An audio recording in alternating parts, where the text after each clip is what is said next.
بسم اللہ الرحمن الرحیم۔ اللہ کے نام سے شروع جو بڑا مہربان اور نہایت رحم کرنے والا ہے۔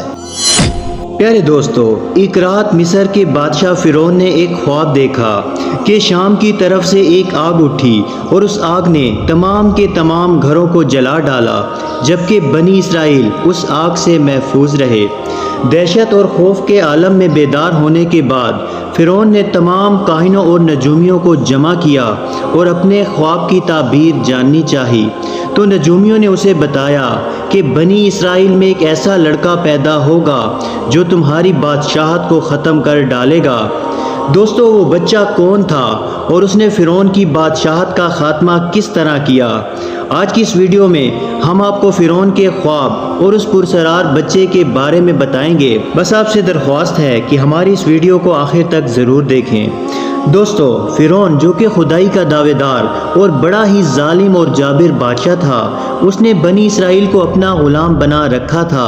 حالانکہ بنی اسرائیل حضرت یوسف علیہ السلام کے زمانے سے وہاں رہا کرتے تھے۔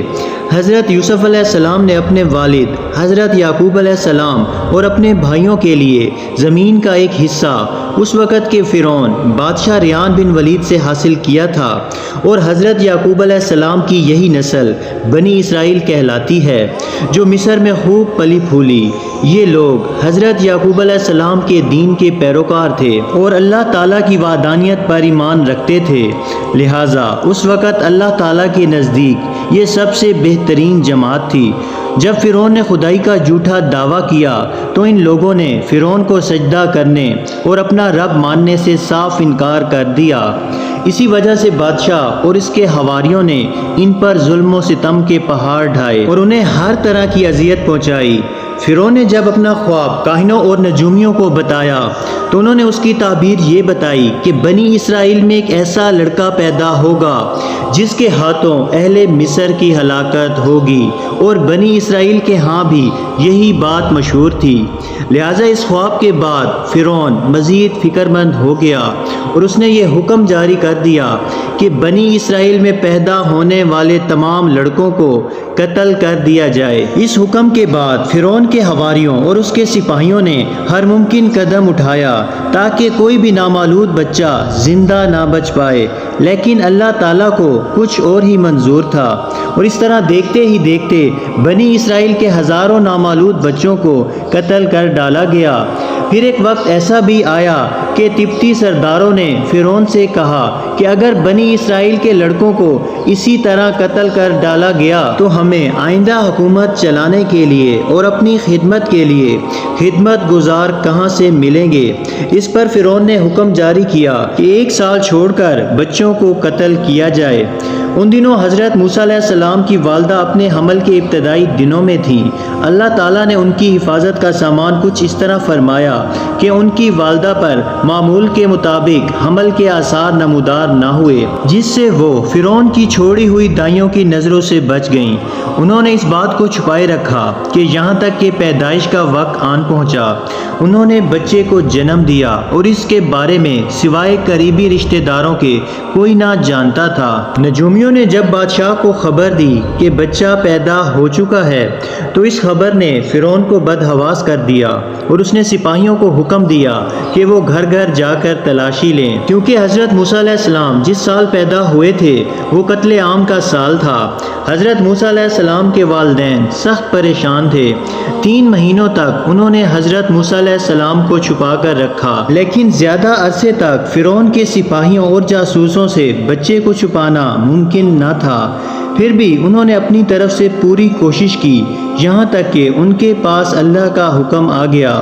یہ حکم اللہ نے ان کے دل میں ڈالا تھا، لہٰذا حضرت موسیٰ علیہ السلام کی ماں نے اللہ تعالیٰ کے حکم کے مطابق بچے کو صندوق میں ڈالا اور دریا میں چھوڑ دیا، اور صندوق دریا میں بہتا ہوا فرعون کے محل کے تالاب میں جا پہنچا۔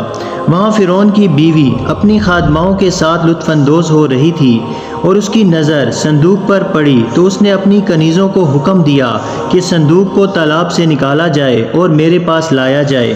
جب صندوق کھولا گیا تو اس میں ایک حسین اور تندرست بچہ آرام سے لیٹا ہوا تھا، ملکہ بہت خوش ہوئی اور اس نے دل میں سوچا کہ کیوں نہ اس بچے کو اپنا بیٹا بنا لیا جائے۔ محل میں کسی نے یہ خدشہ ظاہر کیا کہ یہ بچہ بادشاہ کی سلطنت کو ختم کرنے کا سبب بھی بن سکتا ہے، اور فرعون کے دل میں بھی یہ خیال آیا کہ کہیں یہ بچہ بنی اسرائیل کا وہ لڑکا نہ ہو کہ جس کے بارے میں نجومیوں نے پیشن گوئی کر رکھی ہے۔ لیکن فرعون کی بیوی نے یہ کہا کہ یہ بھی تو ہو سکتا ہے کہ یہ بچہ ہماری آنکھوں کی ٹھنڈک بنے اور ہم اس کو اپنا بیٹا بنا لیں۔ اس پر فرعون نے کہا کہ یہ بچہ صرف تمہاری آنکھوں کی ٹھنڈک ہے، میری نہیں۔ میں نہیں چاہتا کہ بنی اسرائیل کا کوئی بچہ میری نگرانی میں پلے، لہٰذا یہ صرف تیری آنکھوں کی ٹھنڈک ہے۔ حضرت ابن عباس فرماتے ہیں کہ اگر فرعون اس وقت یہ بات نہ کہتا اور یہ کہہ دیتا کہ یہ بچہ میری بھی آنکھوں کی ٹھنڈک ہے تو اللہ تعالیٰ اسے بھی ہدایت دے دیتا، لیکن اس نے یہ کہا کہ یہ صرف تیری آنکھوں کی ٹھنڈک ہے۔ ملکہ نے اس بچے کا نام موسیٰ رکھا، جس کے معنی ہے کہ وہ شخص جو پانی سے نکالا گیا ہو۔ بچے کو جب محل میں لایا گیا تو اس نے دودھ کے لیے رونا شروع کر دیا، تو بچے کے پاس دودھ پلانے والیاں لائی گئیں، لیکن بچے نے کسی بھی عورت کا دودھ نہ پیا۔ جو عورت بھی آپ کو دودھ پلانے کی کوشش کرتی تو وہ ناکام ہی رہتی۔ پھر کسی نے فرعون کی بیوی سے کہا کہ کیا میں تمہیں ایسا گھر نہ بتاؤں جہاں اس بچے کی تمہارے لیے پرورش ہو سکے اور اس بچے کی وہ خیر خواہ ہو، اور وہ ایک غریب گھرانہ ہے۔ جب انہیں معلوم ہوگا کہ یہ بچہ فرعون کے محل سے آیا ہے تو انہیں انعام و اکرام ملنے کی امید رہے گی، اور اس گھر میں ایک نیک سیرت خاتون ہے جو اس بچے کو باخوشی دودھ پلانا قبول کرے گی۔ فرعون کی بیوی نے کہا چلو ٹھیک ہے، اور اس طرح حضرت موسیٰ علیہ السلام کو اپنی ہی والدہ محترمہ کے پاس لایا گیا تو آپ نے فوراً دودھ پینا شروع کر دیا۔ اب چونکہ بچے نے کسی اور کا دودھ پینا قبول نہ کیا تھا، اس لیے وہ خود بچے کو لے کر آئے تھے، تو اس طرح حضرت موسیٰ علیہ السلام کی والدہ کا بے حد احترام ہونے لگا، اور اس طرح حضرت موسیٰ علیہ السلام شاہی محل میں پرورش پا کر جوان ہو گئے، اور اللہ تعالیٰ نے حضرت موسیٰ علیہ السلام کو نبوت کے منصب پر فائز کیا، اور آپ نے بنی اسرائیل کو فرعون کے ظلم سے نجات دلائی اور مصر سے اپنے ساتھیوں کے ہمراہ روانہ ہوئے۔ جب فرعون کو اس بات کی خبر ہوئی تو فرعون بنی اسرائیل کو ختم کرنے کے لیے لشکر کو لے کر روانہ ہوا۔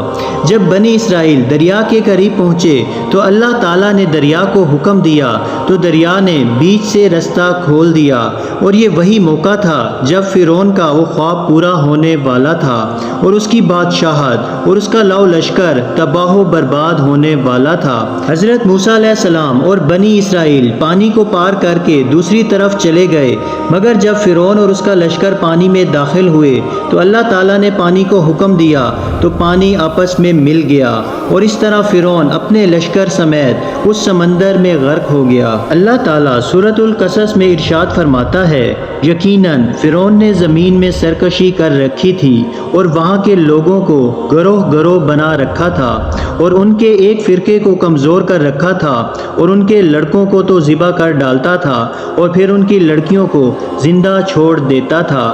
بلا شک و شبہ وہ تھا ہی فساد کرنے والوں میں سے۔ اللہ تعالیٰ سے دعا ہے کہ اللہ تعالیٰ ہمیں نیک اعمال کرنے کی توفیق عطا فرمائے اور برے اعمال سے بچائے۔ اسی طرح کی مزید معلوماتی اور اسلامی ویڈیو دیکھنے کے لیے ہمارے اس اسلامی چینل کو سبسکرائب ضرور کریں۔ جزاک اللہ۔